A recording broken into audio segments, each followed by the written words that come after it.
Masa, for those of you who may not be familiar, he was very bullish, particularly when Nikesh was around, very big on India. We met with Modi. I described my meeting with Masa and I meeting with Narendra Modi, made a pledge of $10 billion in 10 years, always big numbers. So India is an important piece of that journey.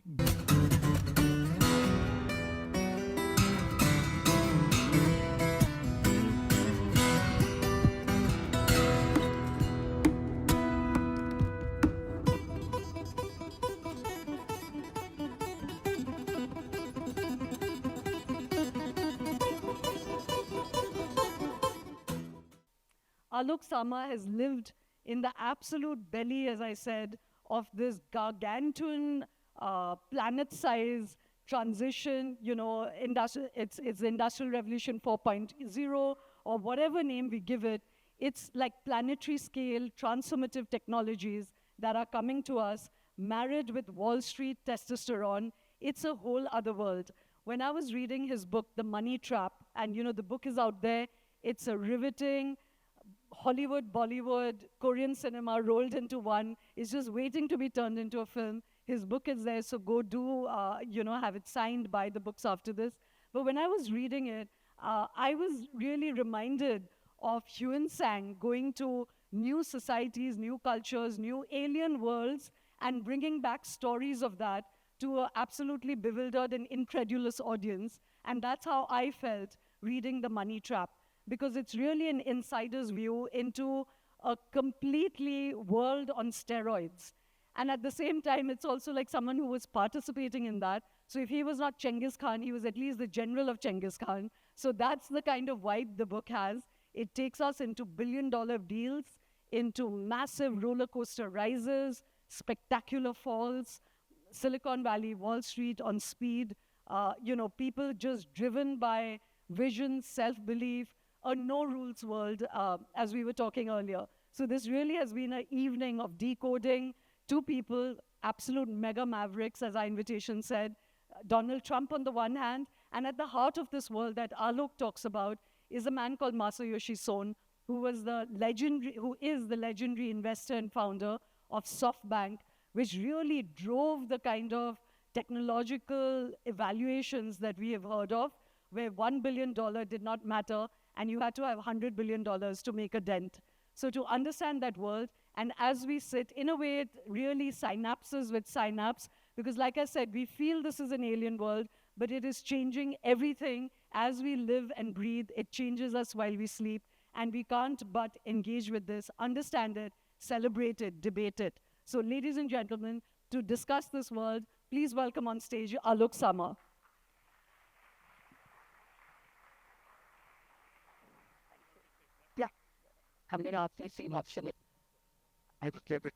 No, they have a favorite camera angle for the speaker. So I think that's a good one, yes. That was quite a build-up. And to tear people away from Johnny Walker and jalebis, you need it, I guess. Yeah. But so Alok, as I was describing this world, it's really a billion and now $1 trillion world. At this very moment, there's one company, NVIDIA, whose market cap is $3-point-something trillion, and that's possibly more than the GDP of India is, So that gives us a sense of what is this world that Alok Sama helped create, build, and then reneged from, So Alok, let me drop you into, first let's get the masala, and then we'll come to the substantive bits. Drop us into the most absolutely ethereal, outlandish experience you had while you were the chief financial officer at SoftBank. Give us a sort of, color view into what that world was. Yeah, there's a lot. Will you speak into the mic? Sorry. NVIDIA, which you mentioned, Son wanted to buy the company, and I did all the analytics and the numbers. Sorry, can you all hear him? Can you hear me okay? Yes. Yeah, okay. all good? Okay, yeah. So we could have bought the company for $83 billion, which is a obscene, ridiculous amount of money, but obviously it's worth 83. But it's worth over $3 trillion. But to answer your question, the most outlandish moment from a deal-making perspective is Masa had this fascination for microchips.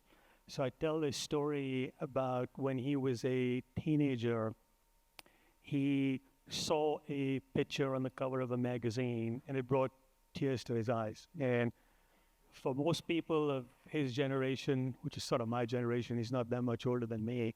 When he said that, I thought maybe he's talking about the cover of, Playboy or Penthouse magazine or something. What was it that excited this teenager so much?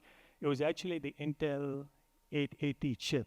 So he had this fascination for chips. And the company that he really wanted to buy is called ARM Holdings, which is probably the most important company most people in this room may not have heard of. So if you've got a smartphone, and I see a lot of people do, can see them flashing, your average smartphone would have somewhere between 6 to 10 ARM design chips. So it is a company that sits at the epicenter of the world of technology. And he was completely fascinated by this, wanted to buy the company. And in the summer of 2016, we did a lot of preparation, sold some assets. He wanted to make his move. And this is midsummer. It was now or never. He decided, I'm ready. I've got the cash. We've got to do it now. Midsummer 2016, 4th of July weekend, which week before, Son decides, okay, we're going to make our move now. Brexit had just happened. The UK, so ARM is a UK-listed company, by the way, headquartered in the UK. Brexit had just happened. The government's in disarray. He wants to contact the chairman of the company, and it turns out the chairman of the company is he's on a boat somewhere in the Mediterranean. So Masa's first question was, well, how big is the boat? Can we land a helicopter in it? And he was told no. Anyhow, so apparently the boat had a satellite phone. So company management contacted Stuart Chambers, the name of the chairman, and he said, okay, I will meet you, and I'll meet you. It suggested that we meet at a port in the Turkish Riviera called Marmaris. I'd never heard of it, by the way. And then, as it turns, so we fix up a date. We're going to go meet him 4th of July weekend in Marmaris. As it turns out, there was a terrorist attack in Turkey. Istanbul airport was attacked, 40 people died. So all of a sudden, it's like nobody's going to Turkey. And I tell Masa about this, and he lives in a world of his own. He'd never heard of this terrorist attack. Never mind, we're going anyway. So we sent a plane, a Gulfstream, to pick up the CEO of the company from Palo Alto, which is where he lived, to fly him to Marmaris. I chartered another plane to come from London to Marmaris, and Masa flew in from Tokyo. So you had these 3 planes flying in simultaneously, landing in this sleepy backwater of the Turkish Riviera. The place is completely deserted. Nobody wants to come to Turkey because of the terrorist attack. And it's a 4th of July weekend, right? I mean, literally, nobody's there, right? And we land in there, and he sent his personal valet ahead, and he booked this restaurant. He'd booked the entire restaurant, not just table, he'd booked the entire restaurant. And we meet the chairman and the CEO of the company, and we present this bid for $32 billion to buy this company. I mean, I did all the talking, and then we negotiated, and we met with the prime minister, the finance minister, and within 6 weeks, the deal was done. In terms of sheer audacity, that was probably the wackiest moment in terms of deal making. Yeah. I'm going to take you into weirder moments that you have possibly forgotten, but I just wanted to share with the audience that they did this deal at a 44% premium on what the company was really worth. But that's a kind of bet that Masayoshi Son was making, and I think it yielded $100 billion of profit. You're spot on. So on a mark-to-market basis, I thought, and this is the difference between me and Masa, who's a true visionary. The company was, I don't want to venture into kind of finance geek speak, but the stock was, well, expensive, 48 times earnings. On top of that, Shoma, you're absolutely right. We had to pay a premium when you buy control of a company.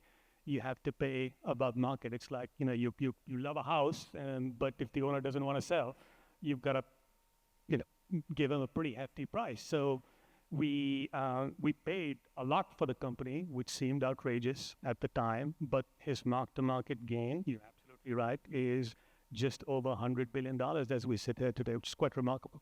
Right. Yeah. So, just for us to understand how familiar the audience is with the world that Alok is describing, like I said, I forgot to say it in the introduction, he was Chief Financial Officer of SoftBank.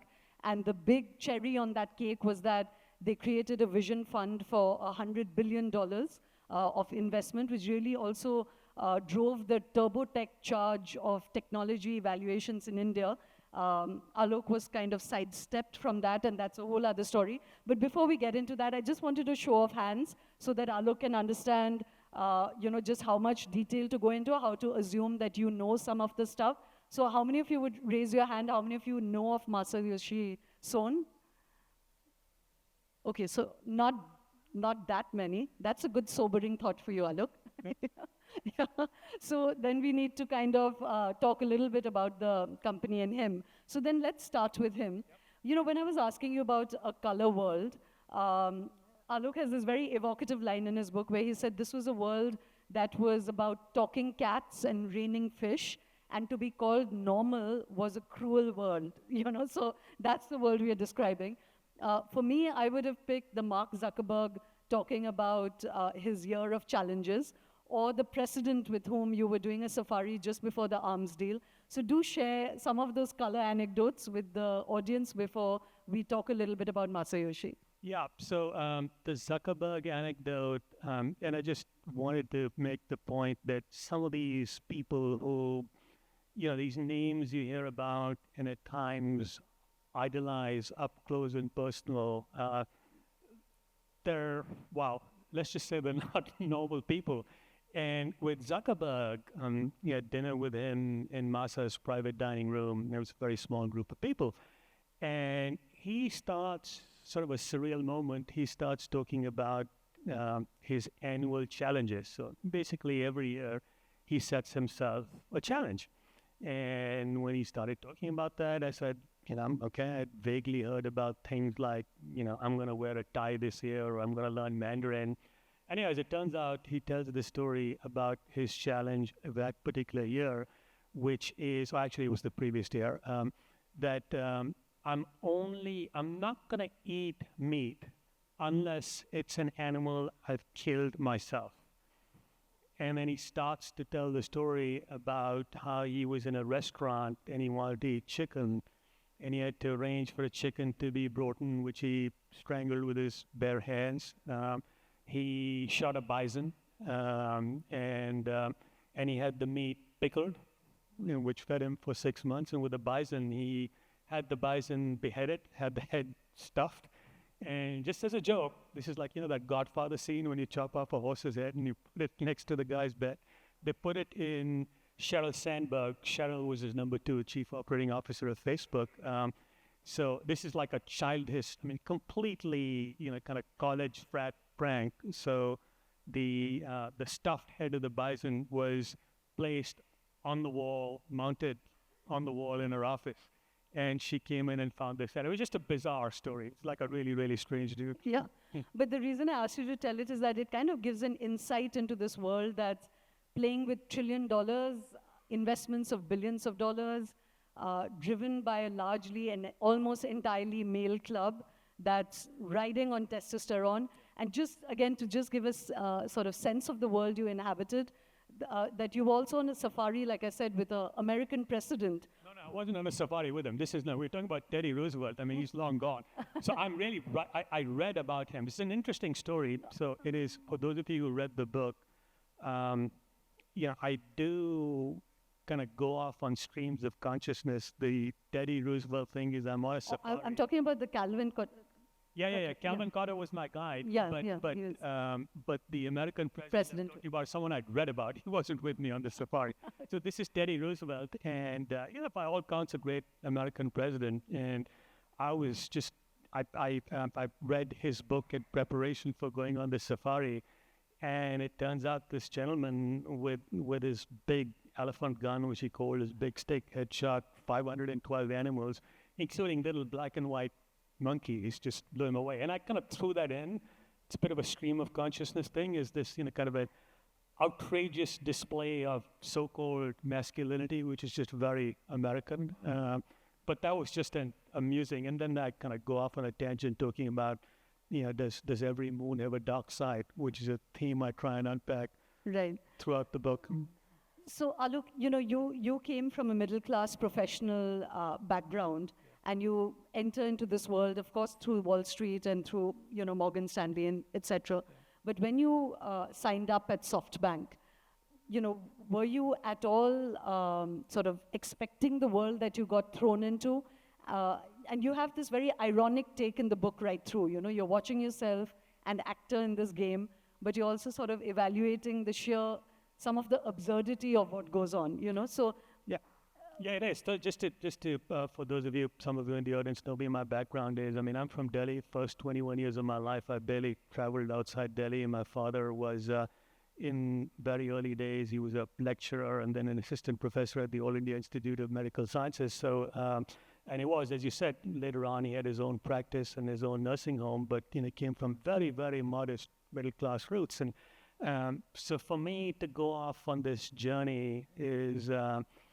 At every stage, it seemed sort of surreal. Like, riding around in planes, doing these ridiculous deals. And I was brought into SoftBank by a friend of mine who's also a very strong Delhi connection. One of my closest friends, Nikesh Arora, who some of you may have heard of. He was Chief Business Officer of Google and one of the brightest people I've ever met, by the way. And joined SoftBank to be to be successor to Masayoshi Son.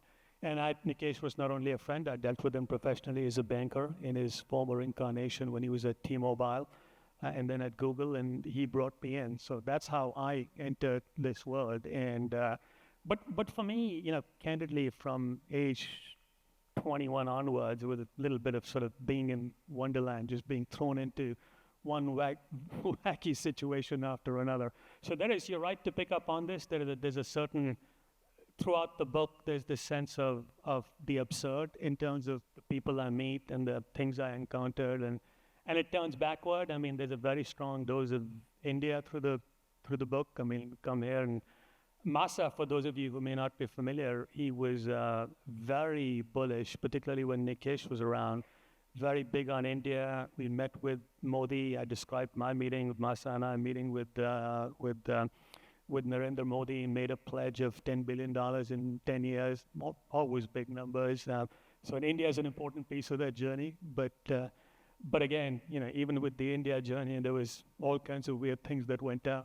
Yeah, I'm going to come into the India picture, but just to familiarize the audience about Masa Son. Yes. Yeah, okay. I just want to share with the audience that I wanted to discuss Masayoshi Son because I think he's a kind of absolute embodiment of a world that we are talking about. Men who literally dream up a future, have no rules, tremendous amount of money. So, what is the psyche of these people? Because, as I said, they are really shaping who we are and what we do and what we can do while we sleep, and we are not keeping an eye on that at all. So Masa, in fact, is like a cinematic story of that. And I'd love to share. He's really a fantastic character. He's a really interesting character to unpack. So he comes from beyond modest. He's not actually Japanese. He's Korean. His father was Korean immigrant. And being a Korean in Japan is the equivalent, sadly, of being an untouchable at, hopefully things are better now, but at the worst point in India's history. It was really, really bad.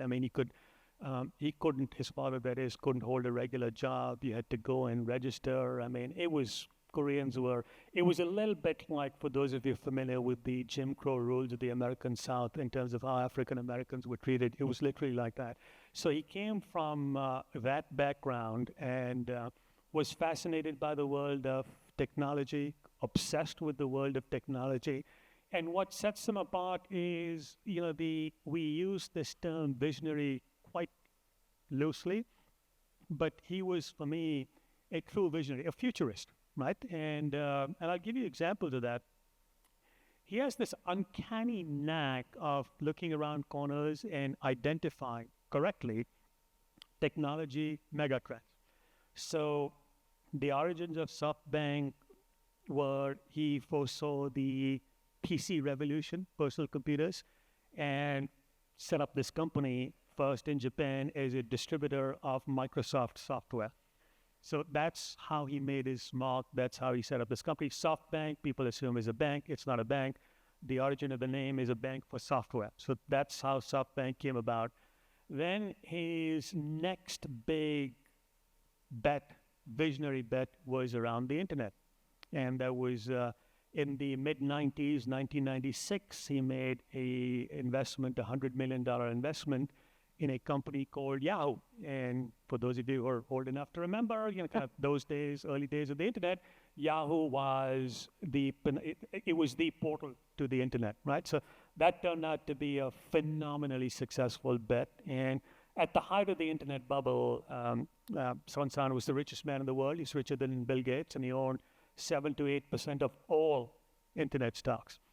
Crashed and burned after that. He was in the Guinness Book of World Records as having lost the most money ever. He lost 95% of his wealth. Exactly.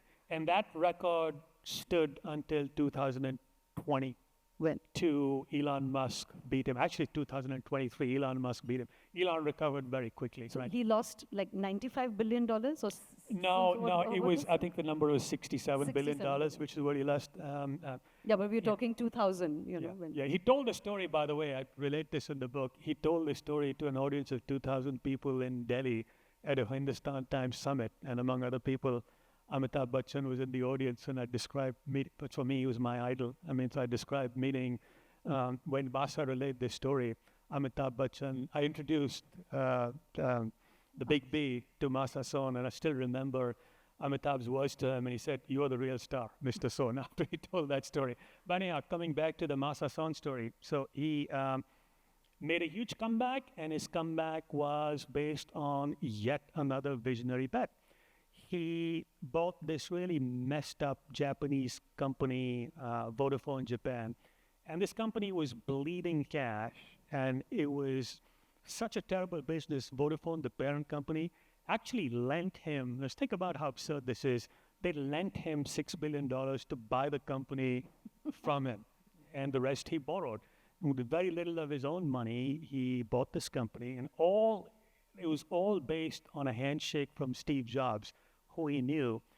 And the commitment from Steve Jobs is whenever Steve comes up with the iPhone, he would give Masa the exclusive for the iPhone in Japan. And on the strength of that, he turned this terrible money-losing business into an incredible success story, right? His mark-to-market gain was over $40 billion. So that was his comeback. Then he... I just wanted to emphasize something in that story to the audience, that it really struck me when I read about this, that, and for me, it's not just individualized, it's really an insight into this world also, that at that point, Steve Jobs did not have the iPhone product, Masa Son did not have a telephone company, and here were two people shaking hands on things which didn't exist, and based that, Masa went and bought Vodafone at a valuation of 4 times what his own company was, by borrowing money from Vodafone to buy Vodafone, so... It's brilliant. Thank you for summarizing that, by the way. That really, those additional facts really emphasize the absurdity of that. So, but the point I'm making is, this was before the iPhone existed, and he actually went to Steve Jobs, and he'd drawn out this thing that looked like an iPhone. And if Steve Jobs' exact response, as relayed by Masa, and I've talked to people who were in there who corroborated the story, Steve Jobs basically said, "Masa, this is ugly. If I do something like this, I'll come up with something beautiful." And he did, right? And then came Alibaba, which is arguably the most successful venture investment in history, $40 million, which when Son eventually liquidated his investment in Alibaba, and for Alibaba, those of you who are not familiar, sort of the Amazon of China is the easiest way to describe it, even though its business model is a little bit different. And his realized gain on that was $72 billion. But these are mind-blowing numbers by any standard. So he saw that coming. And then again with AI. AI is all the rage. And by the way, I'm happy to talk about AI, and hype around AI. I know that's something you're very interested in unpacking, maybe not here, but in some of the other things you do. He was talking about obsessively about singularity, this idea of machine learning overtaking human intelligence 10 years ago in 2014. And I didn't take him seriously at the time, but it all turned out to be very real. And this company he bought on, which is the acquisition I talked about, that success story, ARM is now, the reason ARM is worth what it is now it's positioned as the designer of AI chips at the edge of the network. And by the edge, I mean smartphones, autonomous cars, which is how all of us will interact with AI in the future. Yeah. So So some I just- remarkable successes, all kind of identifying mega trends well in advance. Yeah. So Alok, again, I just wanted us to personalize Masa a little more for the audience. So you were talking about his investment history, but help the audience understand the absolutely, like a kind of mosaic psyche of the man. Like what were the big headline lines that you can, if you were to describe Masa in like 5 minutes, the entire complexity of the man? So the best way to understand him is actually take his own words. One of the remarkable things about him is what you see is what you get. I mean, he says outrageous thing, whatever comes to his mind. He doesn't have too much of a filter, right? So, when do you think Trump and he are similar on that? uh, What would your secret memo in of some Trump ways, have been? he met with Trump too, by the way, but that's a different story. His only feedback after meeting Trump was how impressed he was with Ivanka. Right. She made much more of an impression than Trump did. But any case, coming back to Masa, he describes himself as, I'm the crazy guy who lives in the future. And that really says it all. He is this crazy guy who lives in the future, and he makes this futuristic bets. He also has an incredible talent to get really granular from an operational perspective. I remember being in a meeting with him. We also owned an acquisition which started off completely on the wrong foot. He bought this company in the US, Sprint, which was the number 4 phone carrier. And things were not going well, and he was kind of microscopic focused on all aspects of Sprint. I remember being in a meeting with him, and he had, with his engineering team, identified a blind spot in the downtown network in a shopping mall in downtown Houston. And he was able to identify that to them and tell them, like, here's how you fix it. This fixation on on details is quite incredible. And then, most importantly, for me, he was fun. I mean, I was hanging out with him and played golf. Actually, twice we played golf right here in DLF. And I just had fun with him. Right. So, Alok, for me, actually, when I was reading your analysis of him, and I wanted to spotlight those aspects because I think, again, it'll help the audience understand, like I said, the kind of mindset of the people who are really shaping the world now. There were 4 or 5 headline things that you said about him. One was his philosophy that the world is divided into hunters and cooks. And, you unfortunately fell in the cook category, but he liked being a hunter. So I wanted you to explain that. And also that his maxim of his philosophy in life was happiness for everyone, So just like how delusional is that, or how real was that? And I think you also speak about the fact that when he lost money, $60 billion, he just laughed about it because the money meant nothing, his kind of compass lies elsewhere. So give us an indication of that. What does it mean when you can play with trillions of dollars and you're literally shaping the destiny of the world? Yeah. So if you get on SoftBank's website today, their corporate website, you will see that their corporate mission, this sounds really strange when I say it, the corporate mission is happiness for everyone, right? And it has a different meaning in Japanese, so it's not quite as sort of chicken soup for the quite soul. Yeah, exactly. Quite as strange as it might sound, but fundamentally, what he is getting at is technology as a way to improve lives. Is a way to? As a way to improve lives, right? I mean, there's an idealism, and if we go back in history of technology, whether it's Gutenberg's printing press or Edison's light bulb, these things were transformational, and that's how he thinks. So for him, it's not about how much money am I making here, there, or whatever. He's lost his way, as he said himself, when he was midway through the Vision Fund, and that's when some of the I'm going to come to mistakes that. were made. We'll talk about that. But there is this idealism, which I personally find as a quality really, really attractive. The hunters and cooks thing is very interesting. In all humility, I'm a nerdy, geeky guy. I mean, I trained as a mathematician, and then I was a finance guy, and now I'm an wannabe writer, kind of different mindset. I don't have the same visionary capability. I'm not sure anyone does, to be quite honest. I mean, I'm maybe Dhirubhai Ambani did in terms of thinking on a grand scale. It's a very rare quality, and he had that, and that's what he means by hunters. And he was kind of urging me to be a little bit more like that.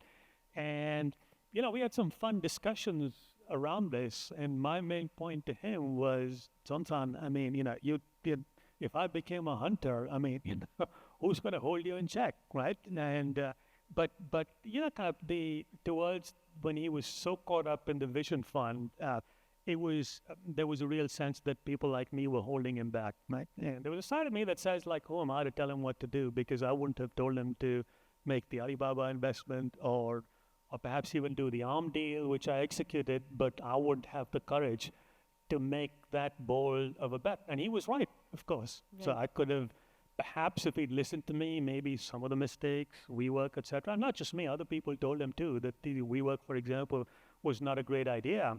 If he'd listened, he might have saved himself tens of millions of dollars. But then again, those same people would have held him back from doing deals on which he made hundreds of billions. So right. That's the conundrum. That's the complexity of Masayoshi Son. Yeah, I'm going to come back. I just again wanted to share detail with the audience about Masa, and I'm again I think we are using him, like I said, like a symbol of an entire world. That this great Alibaba deal, which many people say that actually literally funded the tech boom of India, the amount of money he made on the Alibaba deal. Again, he backed Jack Ma, using a phrase from your book, just because of his strong and shining eyes, and that he did not have a business plan, but he put in $20 million into Jack Ma at a time when no one else was really betting on it, and he ended up making $78 billion on that, but he could have sold it at $200 billion. He didn't, because he has that kind of passionate, attachment to, so, this kind of betting, or you've used the example of Uber, where he, again, Alok and others were assessing that Uber and these hail riding cabs did not have that kind of valuation. But Masa was thinking about a world where there will be no ownership of cars, there will be no drivers, and then how much will these companies be worth, So I was finding that very interesting insights into his character. It is. That's a great example. So I give the example. It's actually very interesting to talk about, and I'll explain why. Because, some ways we come a full circle. Things have happened since I wrote the book, right? I mean, 6 months is a lifetime in the world of technology. But I talk in the book about one of the first deals I did at SoftBank was Ola. So I'm sitting there negotiating with Bhavish. Can everyone hear Alok at the back? I'm Yeah. sorry, okay, maybe I'm... Yeah, I need to be careful about speaking into this. I need to just, okay. But coming back to the Ola story, so I negotiated that deal with Bhavish sitting in a bar in Tokyo. And I'd done the analytics, and I'd had this conversation with Masa. Now, when you look at businesses, when you try and value businesses, typically you look at cash flows, you project how much money the company is going to make. That just kind of goes out the window when a company doesn't have any cash flow. I mean, it's just bleeding money, and it's in a kind of a head-to-head fight with Uber. Uber's bleeding money. Ola's bleeding money. There was another competitor there, Taxi for Sure, is bleeding money. I start to look at the size of the taxi market in India and how many people are going to, which isn't huge by any stretch, and how many people are going to stop using taxis and gravitate towards ride-hailing. Lots of issues. Will women do it, for example? Cultural issues, safety issues. And I start to make some projections and come up with a value of basically nothing. I don't get it. Love India, but I can see the macro arguments. And the point he made was, no, look, you've got to imagine a world where, so step back. If you look at the Ola, the Uber business model, if you go on any one of these rides and you pay 100 rupees, rough approximation, 70% of that goes to the driver, right? So Masa's point was, imagine a world where you have autonomous cars, right? If you have autonomous cars, then that 70% leakage goes away, right? And that's the point he was making, which is futuristic, right? I mean, kind of imagining a world where there's no drivers. You got to make judgments about who owns these autonomous cars, what are the costs associated with that. But when you start thinking like that, you very quickly realize you actually can't really value this business at all. So it's a complete leap of faith. So my negotiation with Bhavish was, what was your last round? What have you done since then? This number, that number, someone else is paying that. It was horse trading, literally, right? I mean, it was like going to a shopping mall and, kind of a bargaining for whatever, and it was, you really have to throw all the analytics out the window. The point I'm at to make about how this has all come to full circle is, I was in San Francisco a month ago, and Maya, it's my wife, and I rode in a Waymo. Now, Waymo is Google's autonomous car company, which is now operating a commercial service in San Francisco. And Waymo also has an agreement with Uber to operate an autonomous car service to start with. I assume they're doing this alphabetically in 2 American cities, Austin and Atlanta, major American cities. And I was more than a little bit apprehensive. Maya was even more apprehensive. But we got in it, so we got to try it. I'm supposed to be sort of a technologist. We got to try it. So we did. And I've never felt safer in a car. It was an incredible experience in every way. I mean, first thing, if you go out, some of you might order an Uber. First challenge is you step out, and how do you know which is your car? I mean, kind of 90% of these cars seem to be white. Well, with a Waymo, there's a sign there. There was a sign there with my initials. But it's not that complicated when you think about it. You're the same, like, for hire signs, the way you have on cabs. There's a sign there with my initials, great start. I get in. It's a little bit spooky, but you get in. There's a really friendly voice that greets you, very soothing voice. Greets you by your name and tells you to fasten the seatbelt. You fasten your seatbelt. In front of you is a nice screen. You can pick the temperature. You can choose what music you want to listen to. The roof is all glass. The car glides. It's all electric, so it I want to glides ask you- peacefully. Yeah. Just while you're cooking up this dream world, you're sounding a little bit like Masa. Have you invested in Waymo? I could. It's all owned. It's 100% owned by Google? by Google. Nobody can. It's actually a great example. But would it work in India? I think the learning curve is going to be. The challenge with learning in India is it's a traffic light or a lane is no more than a helpful suggestion to average Indian driver, right? So yes, you could certainly see how a machine would be completely confounded by human behavior. Yeah. So these are all machine learning algorithms. So the learning curve with India has got to be. It's going to be I think complicated. India is going to save the world finally, with there you its go. sheer anarchy. It's very comforting, But this thing, particularly since we're all fascinated by artificial intelligence, let me just spend a minute on it. I mean, we're all, the standards we set for autonomous cars, for example, are actually way higher than the standards we set for ourselves in terms of the damage we can do. I mean, just think about that. I mean, kind of driving after you've had one drink is not such a big deal. I mean, like, cars, autonomous cars, self-driving cars will not make that mistake, and they will go by the rules. Sure, but that's opening up a whole other can of worms, I because don't wanna then digress, I'll but- ask you what's going to happen to all the people who get displaced and, all the It's a labor very interesting issues. discussion in India. Better get ready. But yeah, absolutely. Yeah, but right now I just want to come back to 2 or 3 things in the book. One is that, It's ironic. I love the fact that you're bringing me back to my book, but thank you. But, we've been building up Masa for all the visionary end of him. But in your book, you do give him a bit of an easy ride, because there's also the flip side to visionaries like this. And I wanted to ask you, what was that experience of working with him? Was there also kind of narcissism, of gaslighting, of not being able to actually say did you have a Stockholm syndrome? That when he was doing bad investments, none of you had the courage to also speak up, So give us the other flip side. And like I said, this is not just individualizing him. In a way, he's a kind of, he's an example of this entire universe. So share some of the darker side of the moon as well. I think it's fair to say that I do. I mean, the book is not meant to be an objective biography or analysis. It's really my memoir. It's my story, right? So, and I have my biases. So if my wife comes across as close to perfection, that's my bias, right? So. And I'm very fond of Masa, and I have sometimes the qualities you admire in other people are the things that you don't have. And with him, this visionary idealism is something I really admired. So I probably do place him on a bit of a pedestal, and I think others in the media in particular probably be a lot more critical than I am. But I think I'm pretty objective about describing his failures, and once again, I'm going to sound like a Masa fanboy, but one of the cool things about him is he himself does not lack self-awareness.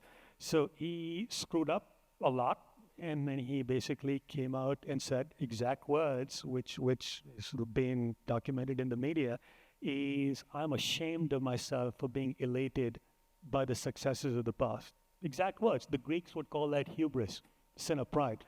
You've been so successful, you get carried away, you think you're infallible, and you make mistakes. And he did make mistakes. He had the most spectacular blow-up was WeWork, which he lost over $10 billion on, right? So I think I do document those mistakes very clearly, and that is part of the complexity of Masayoshi Son, because not only did he go through that phase where it seemed as if he'd blown up a second time, unbelievably, because he literally blew up, Guinness Book of World Records, most money ever. That was over 20 years ago. And to do something approaching that again is, wow. It's strange, to say the least. It's this Greek myth of Icarus flying too close to the sun, but the remarkable thing about that Masa-san story is you fly too close to the sun, you get burnt, you crash, you fly again, you get burnt, you crash, and guess what? He's flying again. And the ARM deal, $100 billion plus game, in the venture business, it only takes one, and his big bets have been so spectacularly successful that he's flying higher than ever today. Yeah, but again, I wanted to, just share with the audience that this vision fund that Alok is speaking of, the $100 billion of technology investments, was the largest fund in the history of investment funds. You put up, I think you had a slide, which is an important slide. So the Vision Fund raised in 2017 was $100 billion, and the total volume of venture investments in 2016 in the United States was $67 billion. That puts it in perspective. I mean, the scale of what he did, and I think you had that information in the slide too, $1 billion fund in the Valley was a very big deal. The Vision Fund was doing individual deals of over $1 billion. So this was quite transformative for the Valley. Not just, Valley in terms of the size of funds, but it was transformative everywhere, including India. Yeah. I wanted to come to the India story, but I just do want to leave the audience with one headline figure, which is that the Vision Fund, which was really funded by the Saudi Arabian, MBS, the Sheikh of Saudi Arabia, but Masa took that fund, funded a lot of the technology boom in India, but ended up with, correct me if I'm wrong, like a $23 billion loss in one quarter. Is that? That was not just the first Vision Fund. I think a lot of the losses from a subsequent fund, but that's right. They did have that monumental loss in one quarter. That's when he came out and he made that statement. I'm ashamed. Yeah. I'm ashamed. And he basically said, I am going into, he's a colorful character. He basically said, I'm going into mourning. He says, I'm not going to invest anymore. I'm not even going to do my own quarterly earnings announcements. And he doesn't. He still doesn't. I mean, he's back in action, which he announced in the summer. But there was a lot of self-flagellation. Right. So I want to come to the India story, which will be of interest to everybody. But before that, Alok, your title of your book says, Lost Illusions in the Tech World, So talk to us a little bit, and I'm going to come, I don't know how many of you know this, but the public story also is that Alok Sama and Nikesh Arora, who were literally the two Indian boys at the heart of this crazy world that we are discussing. There was a huge smear campaign, and both of them were sidelined. And, we'll come to that story because it really is a whodunit. So we need to come to that. But before that, what was the lost illusion? Was it because of the smear campaign and the fact that Nikesh finally left SoftBank? You were sidelined from the Vision Fund. Was it all that corporate espionage, or did you just lose faith in the entire enterprise, the finance world, the financial engineering, the creativity, the lies, the self-dishonesty, all of that? What is it? Yeah, there's a lot to unpack there. So it is my publisher didn't want that in the subtitle. Because they knew Shoma would pick on it. Well, no, not because they said, well, what does that mean? I have no idea what that means. And I said, well, it means something to me. And it is a obscure literary reference to a book that made a deep impression on me by French literary giant. Forgive me, I'm not trying to sound intellectual, but I just read a ridiculous amount and some things make an impact. But it's a book called Lost Illusions by Balzac, and that just made an impression on me because I related to it. The book is, and there have been a couple of movies made about it too. The book is about a teenager, rural France, who's thrown into Paris and the world of power and money. It's actually the world of journalism, which you will relate to better than I can. But it's thrown, broadly speaking, into power and money and what he sees and the mistakes he makes, and kind of comes back to his roots. Yeah. And but don't tell us about Balzac right now, because I'm running out of time. But there's an element of that in my journey, right? Because I don't want to veer in that direction. But the book is a memoir, and for me, I wanted to write growing up. I used to read a lot. And if you grew up in India, I went and told my parents or anyone I want to be a writer, I would say, you got to get your head examined. What do you got to do? Being an artist, you can't make a living, right? And for me, it's that whole journey that I was trying to capture. All of that, the money trap rhymes with the honey trap. There's actually a honey trap in the book. That's just, but the money trap is, that title, that piece of the title is really about people being caught up in this circle of greed and greed, money, but also more fundamentally, significance. Is just over-indexing on the importance of money. It's very cliched to say it, but it's actually really interesting to me. I'm overwhelmed by the feedback in India, and I'm particularly intrigued by the number of very young people who are reading the book and read it and interpret and internalize this as something. And you and I talked about this as something that's completely aspirational, which is, I want to be like this. And the message, I don't believe in books that try to sell you on a message, which is why, I'm just telling my story. But I'd like to think what people will take away is, throughout this, I'm trying to be more than a little bit ironic. And I'm trying to make a point about the emptiness and the vacuousness of just this search for money and more money being the key driver, right? So, but yeah, that's a very long-winded way of answering your question about what I mean by lost illusions. Yeah, I'm going to just press you on that a little more, but I don't know how many of you, and Alok and I were just chatting briefly earlier, and he was saying that young Indians have responded with this kind of feverish excitement about the book, literally like the dream world that they want to enter.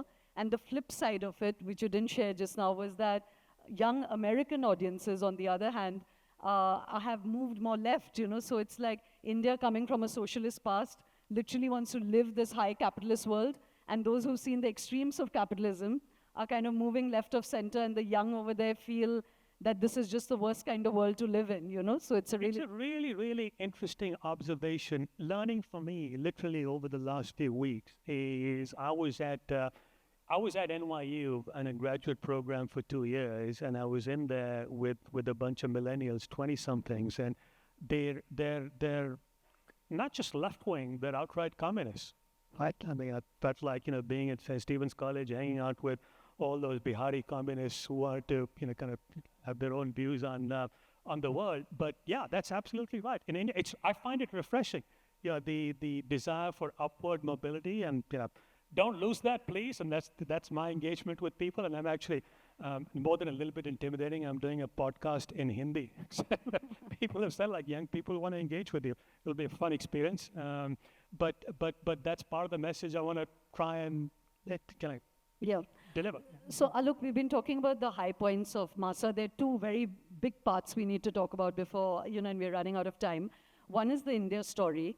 The second is the entire downfall.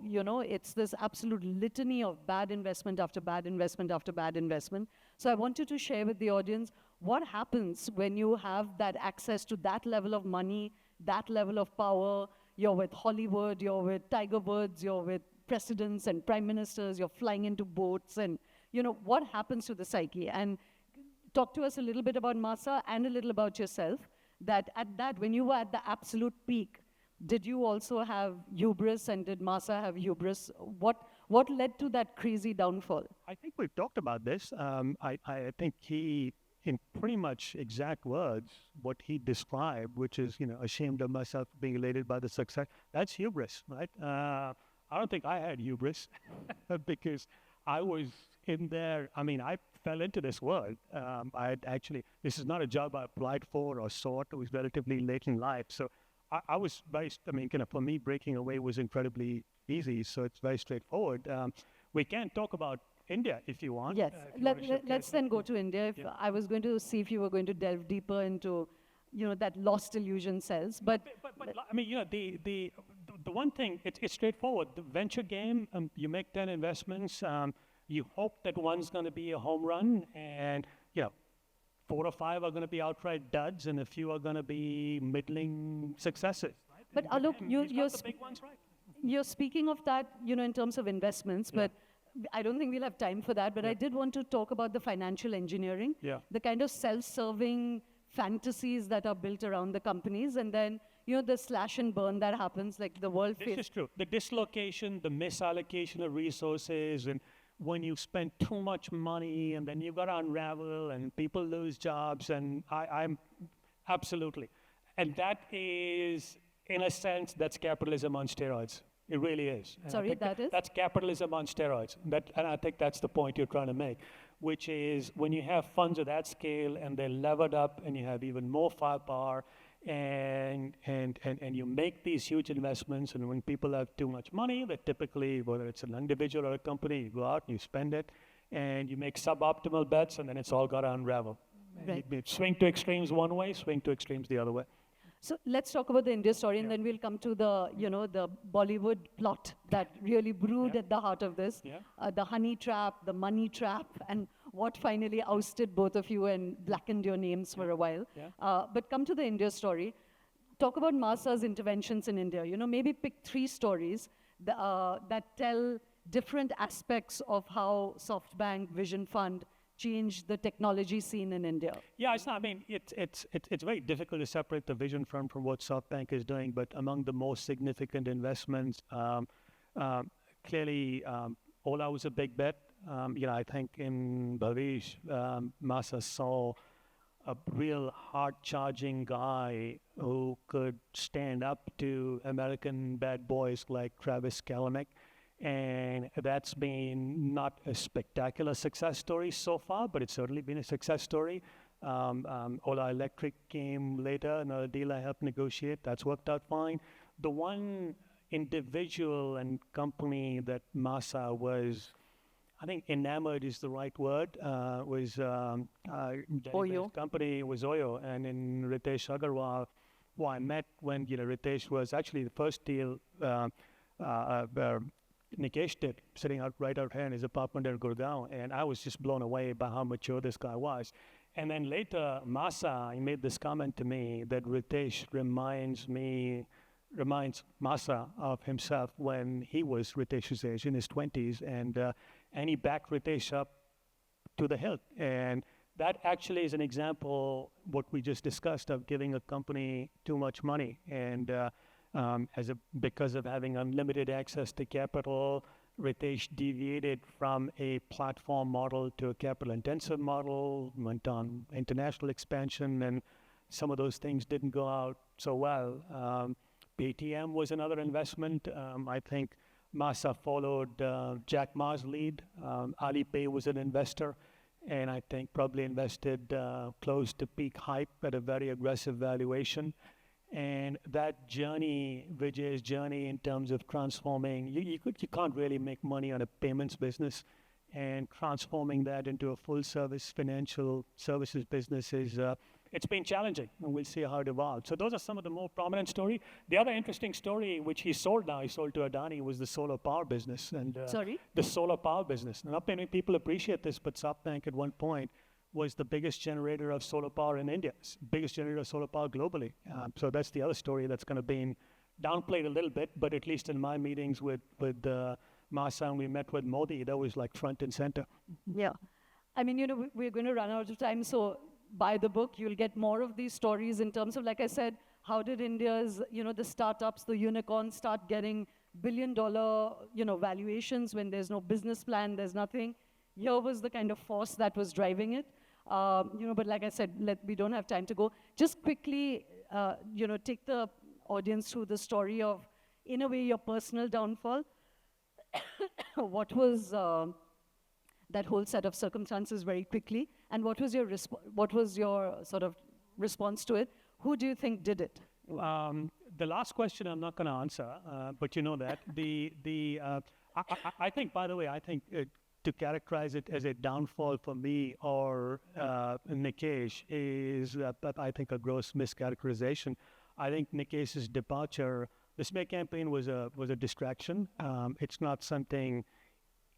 It was irritating. It was hurtful. It's not something that led to his departure. I think his departure had everything to do with his own ambitions, very legitimate, I think, to be a CEO, and he very quickly realized, well, Masa told him that he wasn't ready to leave anytime soon, and Nikesh had been hired based on a commitment from Masa that he would step down and would be stepping down. His life plan was he'd step down when he was 60, and he's 67. Sonsan is there is and still going strong. And when Nikesh realized that, he moved on, and he's done brilliantly since then. So. And with me, it was the smear campaign did legitimately hurt me in as much as it kept me out of the vision fund completely. But that was the ultimate blessing, because as it turns out, I mean, it's more accident. I'm not saying if I'd been part of the vision fund, things would have been different. Not at all. It's Masa as a force by himself. So I don't think I would have made a difference in terms of how things unfolded. But as it turns out, I spent time unraveling the U.S. telecom landscape, the Sprint Moja, that worked out fine. So I'm in a good place. Nikesh is in a good place. Nobody gets hurt. And sorry, it's a bit of a spoiler or not. I'm not going to speculate on who did it. Right. Well, I just want a little insight again about living in this world. I'll just share in a line. I don't know how many of you know, but there was this huge sort of corporate attack that there was, a conflict of interest, investments where maybe there were kickbacks. All of it, there were, committees that were set up by SoftBank, by the board, and both Nikesh and Alok were completely cleared of that. There was a honey trap set up, which Nikesh didn't fall for. But there was a basic campaign to blacken their names, and there's an assumption, Wall Street Journal, others wrote about it in terms of, was it an insider job? Alok is not speaking of it because he has no evidence. But why I was saying that is it's again a piece of this world. And when I was saying downfall, I just meant that it definitely, sort of put a brake on the. It was not a happy period. I think we can agree on that. It was. Yes. It was the one. But what was your? The one takeaway. I had a message to people who aspire to be in this world is toughen up. Is toughen up. Yeah, I didn't. I mean, honestly, because I fell into this world by accident. I didn't seek it out, and in many ways, I was uncomfortable being in that role, being in that spotlight. But if you aspire to that kind of life, toughen up. People will take shots at you, and things will get really, really ugly. There are people here, Sunil Mittal, I've had a mentoring relationship with for the longest time, and he would tell me, he says, look, in India, I mean, I've dealt with these things all my career. You just got to take it in your stride. And I say, yeah, except that, this is what you want to do. I'm just like, I don't want to deal with this. So if that's what you aspire to, that life, toughen up. So just last thought, Alok, that there's this whole thing of vision, and then there's the inability to tell the truth. Yeah. So if today, looking back, Would you take that ride again? Do you think that whether it's in politics, it's in technology, it's in the world of money, it's a very male energy, which, like you said, at one level it's visionary, but do you also think that there's just no scope for kind of truth-telling and a kind of tempering of that? I think that's being overly cynical. I don't think it's quite that bad. From my perspective, look, I mean, I feel nothing but gratitude when I wake up every morning. My life in many ways has been a series of mostly fortunate accidents. The one point I will make to you, which I feel very strongly about, which hopefully you will relate to, and I say this from the perspective of, I have a daughter who's 29, is I do think that the world is, Wall Street technology is way too testosterone laden. Is too? Testosterone laden. Yeah, that's... male egos, and they do stuff that's stupid, right? And I really believe if the gender ratio was reversed, the world would be a better place, and businesses would be better for it. And I really mean that sincerely. I think the pendulum and the good news for my daughter, for the next generation, yes, in my book, I describe a world that's run by men, but that is a legacy of the way the world was 20, 30 years ago. I think the world will be dramatically different because there's never been a better time to be a female in the workspace. And I think I have mentoring relationships with women in executive roles, and I tell them, and they know it, play the female card, because if there's a tie and the promotion or whatever, the nod will go to women. So the world has changed. The world of business has changed, and I have to say, I haven't experienced that in India, not to suggest it's not happening, but it is certainly very true in the US. And I find that very encouraging. Right. That's a great note to end on. Hopeful note to end on. Yeah. I said that's a great note to end on. Coming from me, it sounds cynical. Coming from him, it sounds inspirational. That the world is too testosterone. But thank you so much, Alok. It's a riveting book. Let the bar is open, conversations can flow, and Alok will be signing books as you buy them. Thank you so much. Thank you, everyone.